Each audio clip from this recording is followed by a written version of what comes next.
Nos abocamos ahora a la participación de la señora Dina Boluarte, la presidenta de nuestro país. Se presentó el día de hoy, ella destacó la sucesión constitucional. Importante su presencia allí para hablar que ella es presidenta por sucesión constitucional y de esta manera contrarrestar la narrativa que habían generado otros presidentes respecto aquí a un supuesto golpe en contra de Pedro Castillo. Pero está con nosotros el embajador Hugo de Sela, a quien me gustaría preguntarle cuáles son sus impresiones de estos 20 minutos. ¿Qué ha sido para usted, embajador? Muy buenas noches. Lo más importante que ha dejado la presidenta, si es que rescata algo importante en el mensaje. Gracias, Mávila. Buenas noches. Buenas noches. Yo rescataría dos cosas de ese mensaje. Lo primero, que es la reiteración de principios tradicionales de la política exterior peruana, es decir, principios que tienen que ver con las reglas, las normas que rigen Naciones Unidas y la convivencia entre países. Eso no es nuevo, pero es interesante escucharlo. Y lo segundo es el cierto énfasis que puso en el tema del cambio climático, es decir, lanzó una propuesta, se refirió al fenómeno del Niño y pidió ayuda para nuestro país. Ahora, el tema fundamental con eso es qué seguimiento tendrá esto. Es decir, si esa propuesta, si esas palabras se traducen en acciones que luego nos puedan traer algún beneficio para la lucha que vamos a tener que emprender contra el fenómeno del Niño. ¿Le sonó más bien una exhortación que no apuntaba a ningún país en concreto, ni sobre algún punto en concreto? Es decir, no habló, por ejemplo, de cuál era el problema específico que tendría el Perú en el manejo del agro o en el tema de la infraestructura. Es decir, simplemente hizo una convocatoria y dijo, hoy va a ser el Perú, mañana podría ser otro lugar. Efectivamente, fue una convocatoria de carácter general. Por eso estaba tratando de expresar que esto va a requerir un seguimiento de dos tipos. Uno, acciones de carácter nacional, medidas aquí en nuestro país para prever en la medida de lo posible cómo se va a luchar contra ese fenómeno. Y segundo, tal vez acciones de carácter internacional en el sentido de identificar aquellos países que puedan ayudarnos.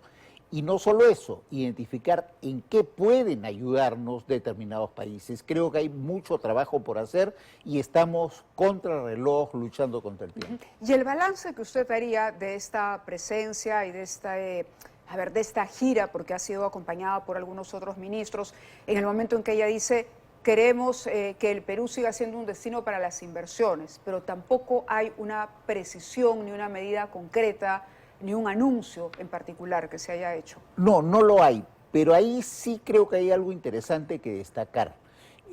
Todos sabemos lo que nos costó empezar a ejercer la presidencia de la Alianza del Pacífico. De acuerdo.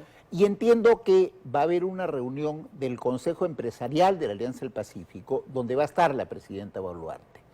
Eso creo que es un hecho positivo. Creo que eso no lo podemos negar porque estamos empezando a ejercer la presidencia en términos activos. Ahora, que eso se traduzca en inversiones ya es otro paso que hay que dar, es otra historia. Porque es evidente que para el desarrollo de nuestro país, especialmente con el crecimiento tan pequeño que estamos teniendo, requerimos muy urgentemente de inversiones nacionales, del sector público, del sector privado y de inversión extranjera. Cómo generamos confianza para que esa inversión venga es un desafío enorme.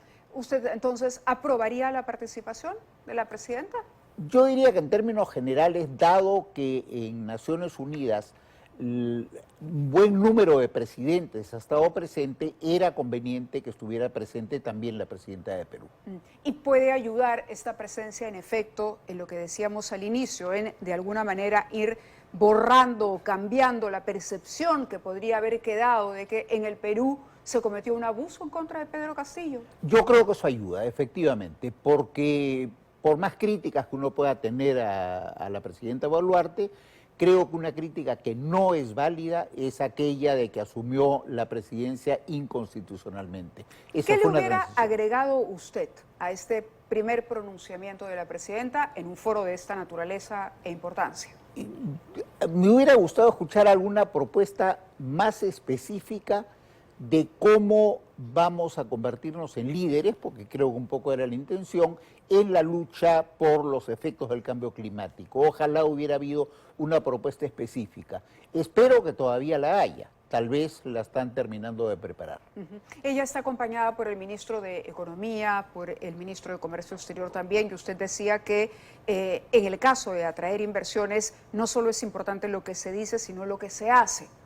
En ese sentido, ¿cuál crees debería ser el elemento a tratar en estas reuniones ya más específicas para captar esas inversiones?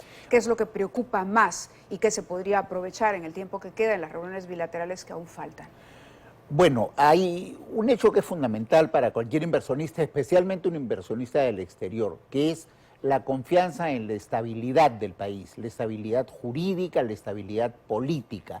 Creo que tenemos que hacer un esfuerzo, y es un esfuerzo no solo del Poder Ejecutivo, sino también del Legislativo, dar tranquilidad a los inversionistas en el sentido que no vamos a cambiar las reglas de juego y que cuando vengan acá sus inversiones van a tener una proyección razonable para que puedan trabajar en paz. Escuchaba a algunos críticos decir que les había parecido un mensaje un poco gaseoso, ¿no? Un poco soso, digamos, que no iba a proponer una política exterior, sino básicamente a presentar a la señora Boluarte y a capitalizar esta visita a favor suyo. ¿Tiene esa lectura? No, yo tengo una lectura un poquito diferente. ¿Más generosa? Ligeramente más generosa, digamos. O sea, yo creo que sí era importante, primero, su presencia, y en segundo lugar, reiterar una línea tradicional de política exterior peruana. Y en tercer lugar, llamar la atención sobre el tema del cambio climático, con la tingencia de que sí hubiera sido útil tener alguna propuesta más concreta. El tema migratorio, por ejemplo, pudo haber estado presente. Perfectamente presente, ¿no? Y es un tema importante. Yo espero que mañana en la reunión que va a tener con el presidente de Chile, porque en Tacna tenemos un problema, ese asunto se trate. Ese es un tema importante, el cambio climático también. Pero claro, como dice usted, había que llevar una iniciativa, eso no se escuchó. Ella habló, por ejemplo, de la defensa o de la lucha contra la violencia contra la mujer, y habló de la lucha contra la criminalidad organizada. ¿Ahí también pudo ser quizá más agresiva?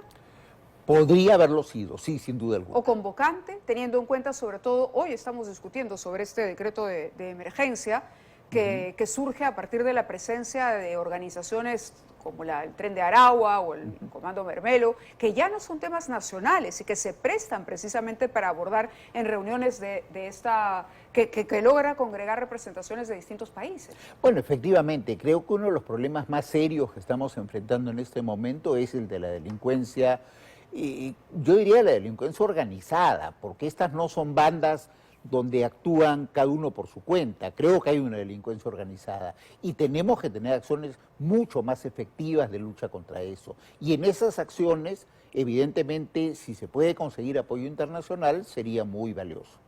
De acuerdo, entonces digamos, aprobada la presencia de la presidenta, dejó alguna sensación de que se pudo haber aprovechado más.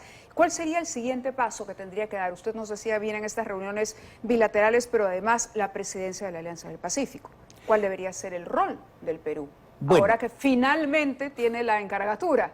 Claro, yo creo que ahí hay que concentrarse en el tema de atraer inversiones, en primer lugar. Creo que eso es algo absolutamente esencial para la economía peruana. Y en segundo lugar, en cuanto a la proyección que tiene la alianza en dos sentidos. Uno es la proyección hacia los países del Asia, especialmente ahora que vamos a tener una ventaja decisiva, que es el puerto nuevo de Chancay. Claro. Eso tenemos que aprovecharlo, nos va a dar una ventaja absolutamente importante.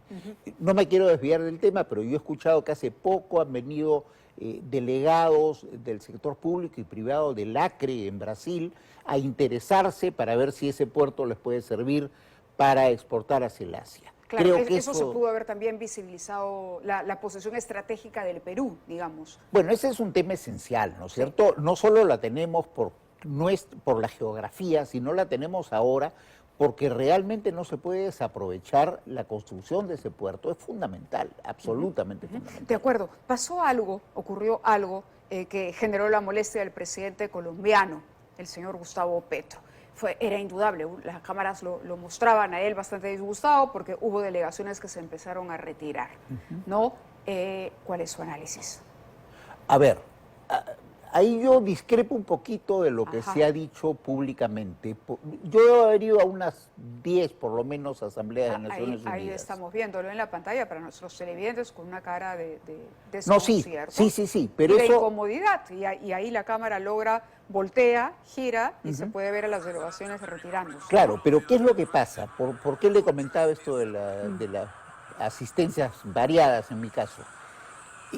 Hay una costumbre en Naciones Unidas, en la Asamblea General, siempre habla en primer lugar el presidente de Brasil. Y cuando el presidente de Estados Unidos asiste a la Asamblea, siempre habla en segundo lugar. ¿Qué es lo que pasa, por lo menos en todas las asambleas a las que he ido yo? Después que hablan ellos dos, todos los delegados, todos los de alto nivel que han estado presentes, se retiran para empezar sus reuniones bilaterales. Entonces, es una pésima idea hablar después del presidente de Estados Unidos, porque la mayoría se va a parar y se va a ir. Alguien asesoró mal al presidente Petro y eligió un pésimo momento para ser el orador. ¿Pero lo elige Colombia o es una decisión de Naciones Unidas? Entiendo que la presidenta tenía un turno y tenía un tiempo determinado. Uno pide el turno, el país pide el turno. Ajá. Y en muchos casos, por ejemplo, se negocian los turnos. Digamos que usted tiene el lugar número 4 y yo quiero hablar ahí teniendo el lugar número 5, se lo canjeo. Y esa negociación también se hace con naturalidad. Alguien, vuelvo a repetir, asesoró mal a Petro y lo hizo hablar justo después del presidente de Estados Unidos, cuando es normal que todos se paren y se vayan para atender otros asuntos. Muy bien, embajador, yo le agradezco que haya estado con nosotros para comentar esta visita y esta presentación de la presidenta Dina Boluarte en la Asamblea de Naciones Unidas. Quizá haya que concluir pidiéndole a usted una reflexión sobre lo que está ocurriendo en el mundo. Hoy tenemos una guerra que no termina, que se pensó en algún momento iba a ser mucho más corta, y una pugna de poderes. Estados Unidos por un lado, China por el otro, el Perú en una posición, decíamos, estratégica, con la posibilidad de tener un puerto. ¿Cuán importante o cómo atraer a esas grandes potencias para que inviertan o para que apuesten por el Perú, aprovechando precisamente estos problemas, como decimos, de las grandes ligas? Bueno, en los 2 minutos que nos quedan es muy difícil darle una respuesta, pero déjame intentarlo. No, la idea central es hacer conocer las ventajas estratégicas que tiene el Perú, que derivan primero de su geografía y en segundo lugar de nuestra capacidad de crecimiento que está totalmente desaprovechada. Si sabemos proyectar eso, estoy seguro que nos irá bien. Ahora me dice el productor, déjalo, todavía tenemos tiempo para seguir desarrollando. O la estrategia con Estados Unidos y la estrategia con China, ¿cuáles deberían ser? Bueno, debería ser de equidistancia, porque los dos países nos dan ventajas de carácter diferente. Con Estados Unidos lo que tenemos es una alianza antigua, cimentada. Sí, hay un tratado de libre comercio también. Exacto, y tenemos además principios similares. Somos países democráticos, defendemos los derechos humanos, creemos en el libre comercio, etcétera, etcétera. Tenemos muchos puntos de unión que hay que aprovechar. Los Estados Unidos es un mercado importantísimo para las exportaciones peruanas. Con China, ¿qué tenemos? Con China tenemos la capacidad exportadora del Perú a un mercado que para el tamaño del Perú es un mercado casi infinito, y tenemos además las inversiones chinas que, debidamente orientadas y controladas, pueden ser muy beneficiosas para nuestro país. Lo que no podemos, en mi opinión por lo menos, es importar su modelo político, porque es un modelo totalmente negativo para el Perú. De acuerdo, embajador. Muchísimas gracias por haber estado con nosotros. Creo que hemos aprovechado al máximo el tiempo que teníamos en pauta. Muy amable. Buenas noches. Gracias.